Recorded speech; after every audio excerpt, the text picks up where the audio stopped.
പ്രിയ കുട്ടികളെ, നമ്മൾ ഇന്ന് പഠിക്കാൻ പോകുന്നത് +2 സ്റ്റേറ്റ് CBSE ICSE കുട്ടികൾക്കുള്ള ഒരു ഇമ്പോർട്ടന്റ് ആയിട്ടുള്ള ഒരു ടോപ്പിക്കാണ്.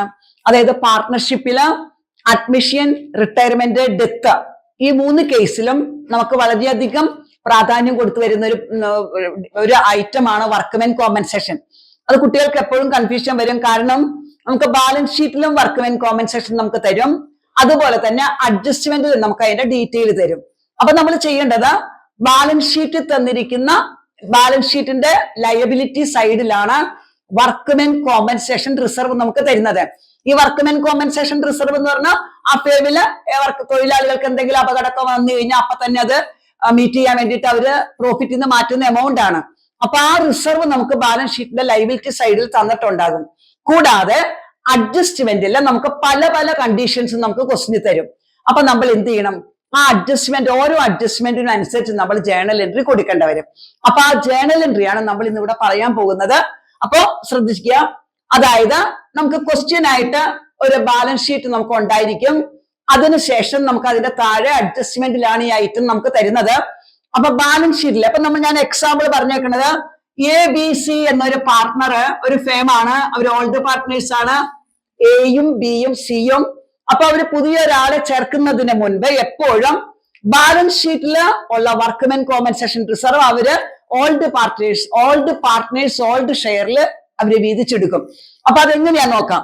അതായത് ഒരു ഫേമിലെ പാർട്ട്നേഴ്സ് ആണ് എയും ബിയും സിയും. 4:3:2 ആണ് അവരുടെ റേഷ്യോ നമുക്ക് തന്നിരിക്കുന്നത്. നമുക്ക് ക്വസ്റ്റ്യനില് ബാലൻസ് ഷീറ്റിന്റെ ലയബിലിറ്റി സൈഡില് WCR വർക്ക്മെൻ കോമ്പൻസേഷൻ റിസർവ് എന്ന് പറഞ്ഞ ഒരു 90,000 റുപ്പീസ് നമുക്ക് തന്നിട്ടുണ്ട്. പാർട്ട്നേഴ്സ് ആണ് എയും ബിയും സിയും. ഇനി നമ്മളുടെ ക്വസ്റ്റ്യന് തന്നിരിക്കുന്ന ഫസ്റ്റ് കണ്ടീഷൻ, അതായത് ഇതെല്ലാം കൂടി എല്ലാ കണ്ടീഷനും കൂടി ഒരു ക്വസ്റ്റ്യനിൽ വരില്ല കേട്ടോ. ഇതിൽ ഏതെങ്കിലും ഒരു കണ്ടീഷനാണ് വരുന്നത്. അപ്പൊ ഏത് കണ്ടീഷനാണോ വരുന്നത് അതിനനുസരിച്ച് നമ്മൾ ജേണലിൽ കൊടുക്കണം. First condition, when no claim in the adjustment. നമുക്ക് തന്നിരിക്കുന്ന അഡ്ജസ്റ്റ്മെന്റില് ഒരു കാര്യം ക്ലെയിമിനെ കുറിച്ച് ഒന്നും പറഞ്ഞിട്ടില്ല. അപ്പൊ റിസർവിൽ ഒരു എമൗണ്ട് നമുക്ക് തന്നിട്ടുണ്ട്, പക്ഷെ ബാലൻസ് ഷീറ്റില് ഒരു ക്ലെയിമിനെ കുറിച്ച് നമുക്ക് ഒരു ഇൻഫർമേഷൻ നമുക്ക് ക്വസ്റ്റ്യൻ പറഞ്ഞിട്ടില്ല. അപ്പൊ നമ്മൾ എന്ത് ചെയ്യണം എന്ന് പറഞ്ഞാൽ ക്ലെയിം ഒന്നും അവർ കൊടുത്തിട്ടില്ല. അങ്ങനെ നമ്മളോട് ക്വസ്റ്റ്യൻ പറയുമ്പോൾ നമ്മൾ ചെയ്യേണ്ടത് ബാലൻസ് ഷീറ്റ് തന്നിരിക്കുന്ന ആ WCR അത് ഓൾഡ് പാർട്ട്നേഴ്സിന് ഓൾഡ് റേഷ്യോയിൽ അങ്ങോട്ട് വീതിച്ചു കൊടുക്കാം. ആ തന്നിരിക്കുന്ന 90,000 ഓൾഡ് പാർട്ട്നേഴ്സ് എയും ബിയും സിയും ആണ്. അവരുടെ റേഷ്യോ നമുക്ക് തന്നേക്കേണ്ടത് 4:3:2 ആണ്. ആ റേഷ്യോയിൽ വീതിച്ചു കൊടുക്കാം. അപ്പൊ അത് വീതിച്ചു കൊടുക്കുമ്പോ ജേണൽ എൻട്രി എങ്ങനെ വരും നോക്കാം. അതായത് അതിന് ജേണൽ എൻട്രി വരുന്നത് WCR account debtor to A B C 3 പാർട്ട്നേഴ്സിനും അവരുടെ റേഷ്യോയിൽ 90,000 ഇൻറ്റു 4/9 എക്ക് കൊടുക്കും, 90,000 ഇൻറ്റു 3/9 ബിക്ക് കൊടുക്കും, 90,000 ഇൻറ്റു 2/9 നമ്മൾ സിക്കും കൊടുക്കും. ഇനി നമ്മൾ ഇത് എന്ത് ചെയ്യും? നമ്മളിനി ബാലൻസ് ഷീറ്റ് ചെയ്യും. നമ്മളിനി അഡ്മിഷൻ ആയാലും റിട്ടയർമെന്റ് ആയാലും ഡെത്ത് ആയാലും ഇത് 3നും നമുക്ക് ആവശ്യമാണ്. ക്യാപിറ്റൽ അക്കൗണ്ടിലാണ് നമ്മൾ ഇത് എഴുതുന്നത്. ക്യാപിറ്റൽ അക്കൗണ്ട് റീവാലുവേഷൻ അക്കൗണ്ട് ആണ് നമ്മൾ ആദ്യം ഓപ്പൺ ചെയ്യുന്നത്. അതിനുശേഷം ക്യാപിറ്റൽ അക്കൗണ്ടിലേക്ക് നമ്മൾ അത് എഴുതുമ്പോൾ ബൈ വർക്ക്മെൻ കോമ്പൻസേഷൻ റിസർവ് എന്ന് പറഞ്ഞാണ് ക്യാപിറ്റൽ അക്കൗണ്ടിൽ റൈറ്റ് സൈഡിൽ കാണിക്കുന്നത്. അത് അവരവരുടെ കോളത്തില് എയുടെ കോളത്തില് 40,000, ബിക്ക് 30,000, സിക്ക് 20,000 അങ്ങനെ വീതിച്ചെഴുതാണ് ഫസ്റ്റ് മെത്തേഡിൽ നമ്മൾ ചെയ്യുന്നത്. അതായത് അഡ്ജസ്റ്റ്മെന്റിൽ ക്ലെയിം ഒന്നും ഇല്ലെങ്കിൽ ഡയറക്റ്റ് ആയിട്ട് ആ തന്നിരിക്കുന്ന റിസർവ് അങ്ങോട്ട് വീതിച്ചാൽ മതി. അത് ഫസ്റ്റ് കണ്ടീഷൻ. സെക്കൻഡ് കണ്ടീഷൻ, ഇത് ചിലപ്പോൾ നമുക്ക് തരുന്ന ക്വസ്റ്റ്യനില്ല ക്ലെയിം, അതായത് റിസർവിൽ ഒരു 40,000 നമുക്ക് തന്നിട്ടുണ്ട്. ക്ലെയിം നമുക്ക് പറയാണ്, അഡ്ജസ്റ്റ്മെന്റ് പറയാണ് വർക്ക്മെൻ കോമ്പൻസേഷൻ ക്ലെയിം ₹45,000 എന്ന് പറഞ്ഞ 45,000 രൂപ അവർക്ക് ക്ലെയിം കൊടുക്കേണ്ട വന്നു എന്ന്. അപ്പൊ അങ്ങനെ വന്ന 90,000 അവരുടെ റിസർവിൽ ഉണ്ട്. ഓൾറെഡി ബാലൻസ് ഷീറ്റിന്റെ ലയബിലിറ്റി സൈഡിൽ റിസർവിൽ 90,000 ഉണ്ട്. അതിൽ നിന്ന് ഒരു 45,000 അവർക്ക് ക്ലെയിം കൊടുക്കേണ്ട വന്നു. തൊഴിലാളികൾക്ക് എന്തൊക്കെയോ അപകടം വന്നപ്പോ അതിൽ നിന്ന് എടുത്ത് കൊടുക്കേണ്ട വന്നു. ബാക്കി എത്രയുണ്ട്? 90,000 40,000 അവർ 45,000 അവർക്ക് കൊടുക്കേണ്ട വന്നു. അപ്പൊ നമ്മൾ ചെയ്യേണ്ടത് ബാക്കിയുള്ള 45,000 അത് നമ്മൾ ഓൾഡ് പാർട്ട്നേഴ്സിന് വീതിച്ചു കൊടുക്കണം. അപ്പൊ അതിന് വരുന്ന journal entry workmen compensation reserve account debtor 90,000 to claim എന്ന് പറഞ്ഞുകൊണ്ട് നമുക്ക് അവർ ഫേം കൊടുത്തിരിക്കുന്ന ക്ലെയിം ആണ് നമ്മൾ ക്രെഡിറ്റ് ചെയ്യുന്നത് 45,000. ബാക്കി വരുന്ന 45,000 ആണ്. ഈ 45,000 അല്ല നമ്മൾ വീതിക്കുന്ന കേട്ടോ. അതായത് 90,000 റിസർവിലുണ്ട്, 45,000 അവർക്ക് കൊടുക്കേണ്ട വന്നു. ബാക്കി വന്ന 45,000 ഓൾഡ് പാർട്ട്നേഴ്സിന് ഓൾഡ് റേഷ്യോയിൽ വീതിച്ചു കൊടുക്കും. 45,000 into 4/9, അടുത്താക്ക് 45,000 into 3/9, അടുത്താക്ക് 45,000 into 2/9. അങ്ങനെ നമ്മൾ വീതിച്ചു കൊടുക്കും. അപ്പൊ ഈ മെത്തേഡില് നമ്മൾ ഇനി ക്യാപിറ്റൽ അക്കൗണ്ടിൽ എങ്ങനെയാ കാണിക്കുന്നേ? നമുക്ക് ഇനി ക്യാപിറ്റൽ അക്കൗണ്ട് ചെയ്യുന്ന സമയത്ത് ക്യാപിറ്റൽ അക്കൗണ്ടിൽ നമ്മൾ വർക്ക്മെൻ കോമ്പൻസേഷൻ റിസർവ് എന്ന് പറഞ്ഞ് നമ്മൾ റൈറ്റ് സൈഡിൽ ഈ എമൗണ്ട് ആണ് എഴുതുന്നത്.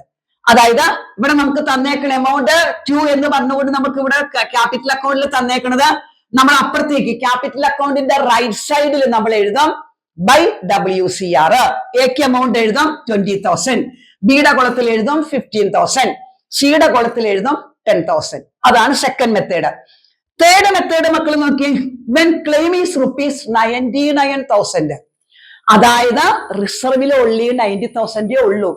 പക്ഷെ അവർക്ക് ക്ലെയിം കൊടുത്തപ്പോ അതിലും കൂടുതൽ എമൗണ്ട് അവർക്ക് കൊടുക്കേണ്ട വന്നു. 99,000 rupees അവർക്ക് ക്ലെയിം കൊടുക്കേണ്ട വന്നു.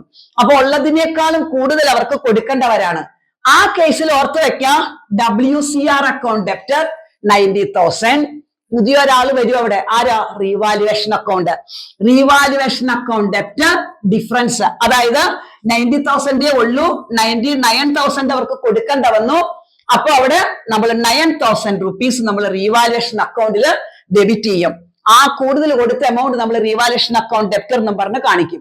ഇനി നമ്മൾ എന്ത് ചെയ്യും? ടു ക്ലെയിം എന്ന് പറഞ്ഞുകൊണ്ട് ആ 99,000 ക്ലെയിം കൊടുത്തത് 99,000 ആണ്, അത് നമ്മൾ ക്രെഡിറ്റ് ചെയ്യും. 99,000 നമ്മൾ ക്ലെയിം നമ്പറിന് ക്രെഡിറ്റ് ചെയ്യും.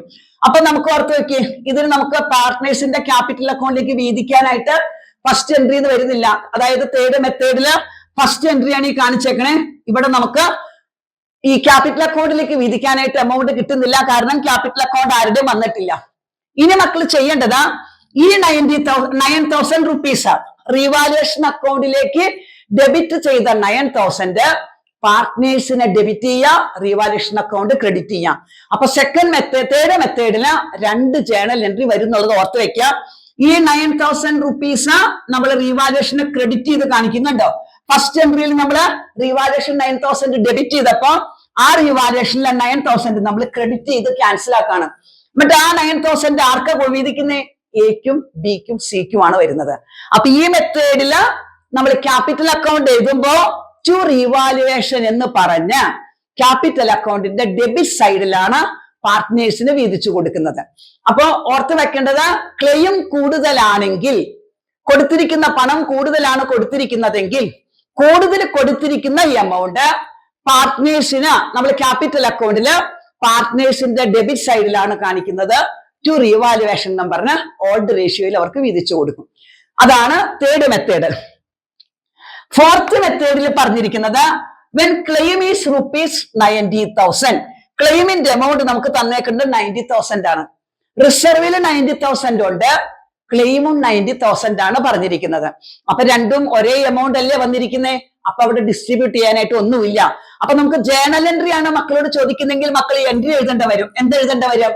WCR account debtor to claim. രണ്ടും സെയിം എമൗണ്ട് ആണ്. അക്കൗണ്ടിലേക്ക് നമുക്കത് കാണിക്കേണ്ട ആവശ്യമില്ല, കാരണം രണ്ടും സെയിം എമൗണ്ട് ആയതുകൊണ്ട് പാർട്ട്നേഴ്സിനൊന്നും വീതിച്ചു കൊടുക്കുന്നില്ല. അപ്പൊ അതാണ് WCRന്റെ കാൽക്കുലേഷൻ വരുന്നത്. ഇതെപ്പോഴും എങ്ങനെ വന്നാലും നിങ്ങൾക്ക് നിങ്ങളുടെ ക്വസ്റ്റ്യനിൽ വർക്ക്മെൻ കോമ്പൻസേഷൻ റിസർവ് ഇല്ലാത്ത ഒരു ക്വസ്റ്റ്യൻ ഉണ്ടാവില്ല ബോർഡ് എക്സാമിന് കേട്ടോ. ഇത് നല്ലതുപോലെ വ്യക്തമായിട്ട് മനസ്സിലാക്കാം. ഇതുപോലെ തന്നെ ഇൻവെസ്റ്റ്മെന്റ് ഫ്ലക്ച്വേഷൻ ഫണ്ടും ഉണ്ട്. ഇനി അതാണ് നമ്മൾ പറയാൻ പോകുന്നത്. വർക്ക്മെൻ കോമ്പൻസേഷൻ റിസർവ് പോലെ തന്നെ മറ്റൊരു ഐറ്റം ആണ് ഇൻവെസ്റ്റ്മെന്റ് ഫ്ലക്ച്വേഷൻ ഫണ്ട്.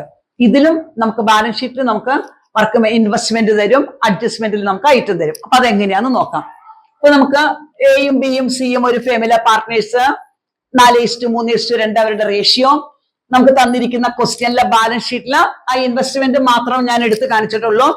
ഇൻവെസ്റ്റ്മെന്റിന്റെ കോസ്റ്റ് നമുക്ക് 2 lakh എന്ന് തന്നിട്ടുണ്ട്. ഈ സൈഡിൽ നമുക്ക് ഇൻവെസ്റ്റ്മെന്റ് ഫ്ലക്ച്വേഷൻ റിസർവ്. നമ്മൾ ഈ ഇൻവെസ്റ്റ് ചെയ്യുന്നത് ക്യാഷ് ആയിട്ട് തന്നെ ആവണമെന്നില്ലല്ലോ. ഗോൾഡ് ആയിട്ടോ ഗവൺമെന്റ് സെക്യൂരിറ്റി ആയിട്ടോ മറ്റുള്ള കമ്പനികളുടെ ഷെയർ ആയിട്ടൊക്കെ നമുക്ക് ഇൻവെസ്റ്റ് ചെയ്യാം. അപ്പൊ നമ്മൾ ഇൻവെസ്റ്റ് ചെയ്യുന്ന ഇൻവെസ്റ്റ്മെന്റിന്റെ വാല്യൂ കുറഞ്ഞ ആ കുറവ് മിനിമൈസ് ചെയ്യാൻ വേണ്ടിയിട്ടാണ് ഈ റിസർവ് ക്രിയേറ്റ് ചെയ്യുന്നത്. അപ്പൊ ഇവിടെ 2 lakh rupeesന്റെ റിസർവ് ഉണ്ട്, ഇൻവെസ്റ്റ്മെന്റ് ഉണ്ട്. അതിന് അവര് മാറ്റിയിരിക്കുന്ന എമൗണ്ട് ആണ് 18,000. അപ്പൊ നമുക്ക് തന്നേക്കണേല് ഫസ്റ്റ് കണ്ടീഷൻ ഇപ്പൊ ഇതാണ് അഡ്ജസ്റ്റ്മെന്റ് എന്ന് വെച്ചോ. ആ തന്നിരിക്കുന്ന sentence market value of investment is ₹2 lakh. 2 ലക്ഷം രൂപയാണ് ഇന്ന് ഇൻവെസ്റ്റ്മെന്റിന്റെ ബാലൻസ് ഷീറ്റിലെ വില. മാർക്കറ്റിൽ ഇപ്പോ വാല്യൂ 2 lakh തന്നെയാണ്. ആ ഇൻവെസ്റ്റ് ചെയ്തേക്കണ ആ പ്രോപ്പർട്ടിയുടെ വാല്യൂ ഇന്നും മാർക്കറ്റിൽ 2 lakh ആണ്. അപ്പൊ അങ്ങനെ വരുമ്പോ അവര് മാറ്റിയേക്കണ ഈ റിസർവിലേക്ക് മാറ്റിയ എമൗണ്ട് അവർക്ക് ആവശ്യം വരുന്നില്ല.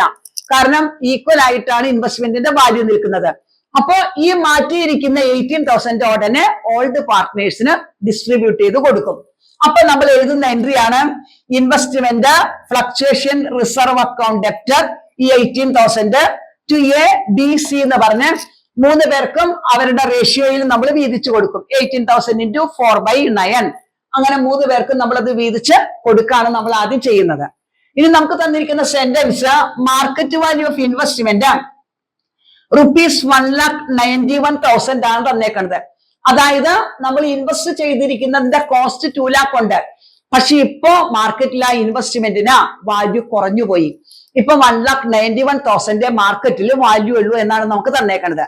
അപ്പൊ നമുക്ക് ഓർത്ത് വെക്കാം 18,000 നമ്മൾ റിസർവ് ആയിട്ട് മാറ്റി വച്ചിട്ടുണ്ടല്ലോ. അപ്പൊ ഒരു 9,000 രൂപ കുറഞ്ഞു. 22 ലക്ഷമാണ്, ഇവിടെ 1,91,000. 9,000 രൂപ ഇൻവെസ്റ്റ്മെന്റിന്റെ വാല്യൂ കുറഞ്ഞെങ്കിലും 18,000 അവര് ഈ ഫ്ലക്ച്വേഷൻ നടന്നാൽ, മാറ്റം വന്നാൽ, വില കുറഞ്ഞാൽ ഉപയോഗിക്കാൻ വേണ്ടി മാറ്റിയ ഒരു 18,000 ഉണ്ട്. അപ്പൊ ഈ 9,000 നഷ്ടം വന്നതിന് ഇതിൽ നിന്ന് എടുത്ത് അവരത് മെയിൻറ്റെയിൻ ചെയ്യും. അപ്പൊ അതിന് എൻട്രി എന്ത് കൊടുക്കാം? IFR investment fluctuation reserve account debtor 18,000 to investment ഈ ഡിഫറൻസ് വന്ന 9,000, ബാക്കി വന്ന 9,000 ആണ് പാർട്ട്നേഴ്സിന് നമ്മൾ വീതിച്ചു കൊടുക്കുന്നത്.